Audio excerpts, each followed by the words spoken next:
కంచి కామకోటి 71వ పీఠాధిపతిగా అన్నవరం వాస్తకేయులు శ్రీ గణేష్ శర్మ గారు ఎంచుకోబడ్డారు.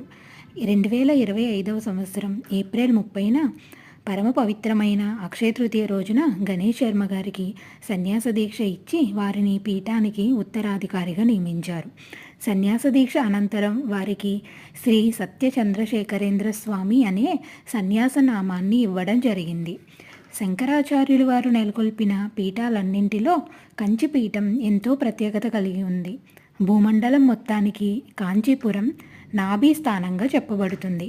అలాంటి క్షేత్రంలో ఆ కామాక్షిమాత కొలువై మనందరికీ తల్లి తానే అని స్పష్టం చేస్తుంది. ఆ కామాక్షిమాత ఎంతో శక్తివంతమైనది మరియు అంతే కారుణ్యం కలిగిన తల్లి. అంత పరమ పవిత్రమైన కాంచీపురంలో ఉండే కంచిపీఠానికి పీఠాధిపతిగా ఎన్నుకోబడ్డారు అంటే ఎన్నో జన్మల పుణ్యంతో పాటు ఆ కామాక్షిమాత అనుగ్రహం పొందారు అని అనడంలో అతిశయోక్తి లేదు. నాకైతే శ్రీ సత్య చంద్రశేఖరేంద్ర స్వామి వారు రూపంలో అచ్చంగా నాటి శంకరాచార్యుల వలె అనిపిస్తున్నారు. వారి ముఖంలో తేజస్సు వారు అమ్మవారిని ఎంతగా ఉపాసన చేశారో తెలియజేస్తుంది. ఇంతటి శుభకార్యాన్ని వీక్షించిన మనమందరం కూడా ధన్యతను పొందాము. ఆ కామాక్షిమాత అనుగ్రహం మనందరికీ కలగాలని మనస్ఫూర్తిగా తల్లిని ప్రార్థిస్తున్నాను.